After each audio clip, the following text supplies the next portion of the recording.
what is possible then?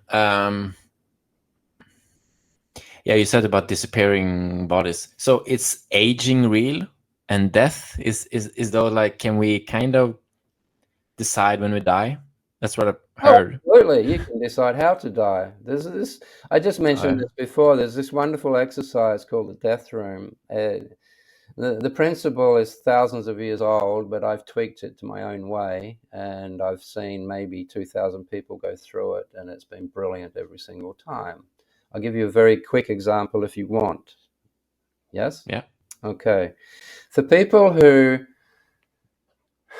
are terrified of dying, people who probably die on their own, as you say, in a flat somewhere, people who aren't going to have family and friends around them, they're not going to have monks or priests around them, people that are just going to die and they don't know how it's going to go down. This is what you do. You learn to go into a place which is called the death room or the death cave. It's very, very akin to the memory palace that some people use. Do you know about the memory palace? Yeah, cool. No, I don't. No, you were nodding. A memory palace is this: you build a palace in your mind, and you have rooms, and you have music in the hallways. And in one room, there will be a library, and all the books that you have ever read, you put into that library. In another room, you will have a workshop. In another room, you will just have beautiful things, paintings and music and things going on. And this palace, you can do things. You could have marble pillars in there. It can be as palatial as you want it to be. And this will become a secondary universe for you in that palace. If in this outside world you have a toothache and it's just burning and you just can't stand the pain, you can go into your palace and just put your face against a cold marble pillar and it'll get rid of the pain for you. You can go in there and be away from the world and do anything you want to do. It's akin to that. Mm. There are hundreds and hundreds of ways of doing it online if you want to go that way. So this is it. You train yourself to astral. You train yourself to visualize to a point where, and do this preferably months before you're going to die, because you don't want to leave this one to the last minute. You need to get good at this. You walk into a forest.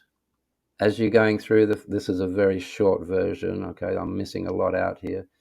You walk into the forest, you end up going into a hole in the ground, you go down some steps, and in that hole in the ground, you will come up against a room made of old stones, like an ancient Viking's room.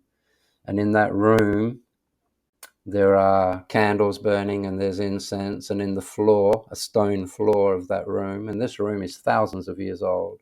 In the floor, there is a bath cut into the floor like a big long grave, and it's full of hot water. And you go down and you lay in the bath and you just float in that water, and the water is hot. And whilst you're in that water, you can feel the water drawing all of the negativity that you have accumulated over your life. It just draws it out like a poultice. And that negativity floats up in the steam of the water like little silver dragons and disappears into the incense smoke at the top of the room. And you just lay there and relax, and you let everything leave you, everything that has ever affected you, everything you've accumulated and hoarded through your life. You let it all just absorb and float away. While you're laying there, at some point, you will feel a shift, and you will know that your body has now died. And that's fine. You didn't have to go through that. Your vehicle just died. So now you can still just lay there if you want to. But if, when you're ready, you step out of the bath and you walk back up the steps, but the forest won't be there anymore. What will be there are your three options that you get when you die. Everyone gets three options after death. There are three ways you can go, and you will be presented with those. But because you haven't fainted, because you've remained awake and you have controlled your entire death process, you don't lose consciousness, and you can make a choice as to what you want to do after you have Mm. passed on in that other side of things. Mm.